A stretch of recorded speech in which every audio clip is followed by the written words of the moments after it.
You guys will never believe there's two cop cars, okay? And they're chasing this four-wheel deal with this real neat horse.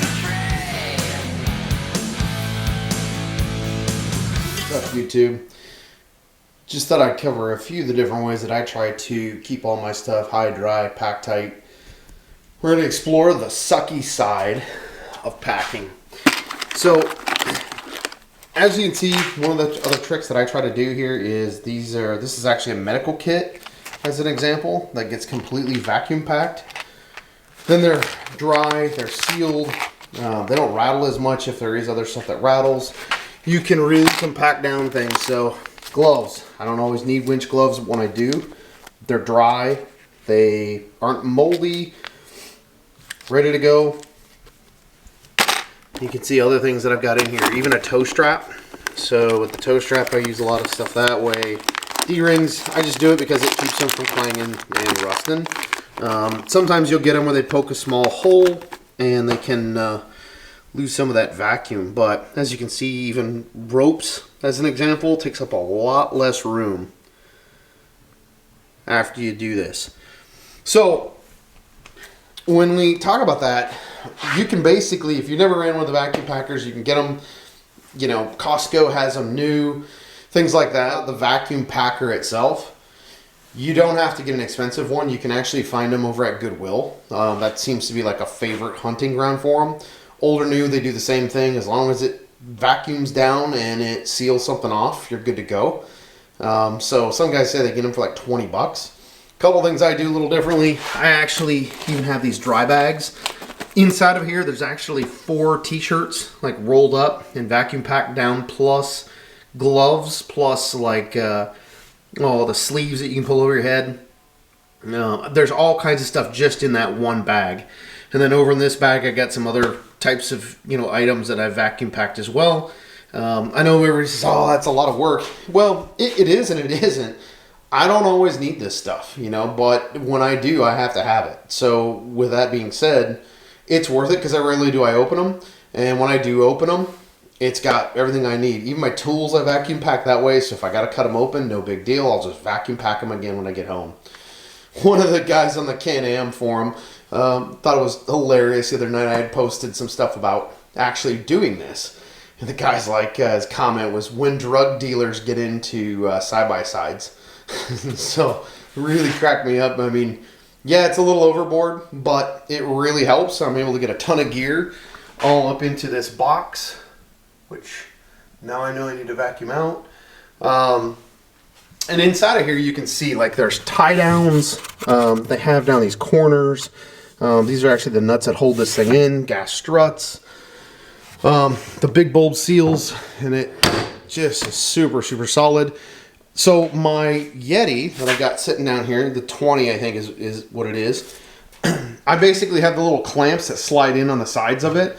So I can mount it right up here, and then I just use, anything you want. If you want to ratchet strap it or other things, but I use like kind of those little threaded binders. And that really holds it on there well.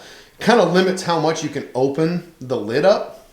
That's essentially how we pack. I'd have the binders on this. Obviously the cooler's not held down, but I can still open this up. Kind of see, it does limit how much this can open up once it's bolted down, but it's nice and solid. I can still get in there and get stuff. The other container that I had was actually all my my drones. So I've got a Mavic Air that I use, the controller for that, batteries, and 3 GoPros worth of gear all fit in this top little like Apache box. If you're not familiar with Apache, it's Harbor Freight's new little container line that they have over there. It's supposed to be like an OtterBox, but they're actually not that bad. I've got a couple of them. I beat on them pretty hard. I mean, I certainly wouldn't risk like massive, professional grade equipment in them.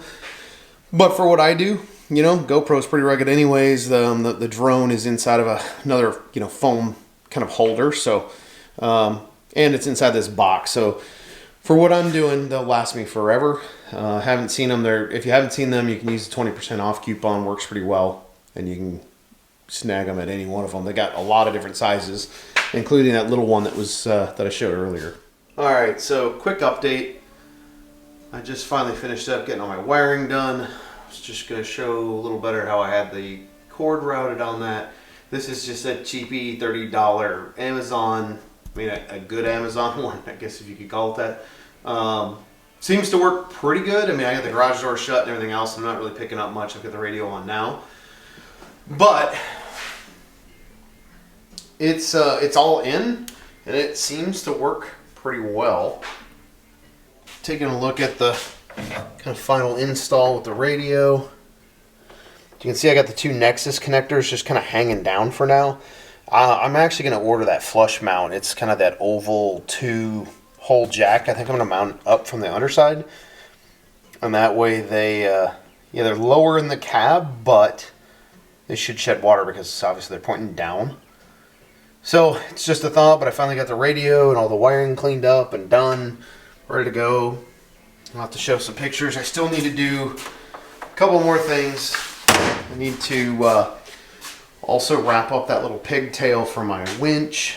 Figured it would give me something to do while I'm on quarantine. So kind of interesting times.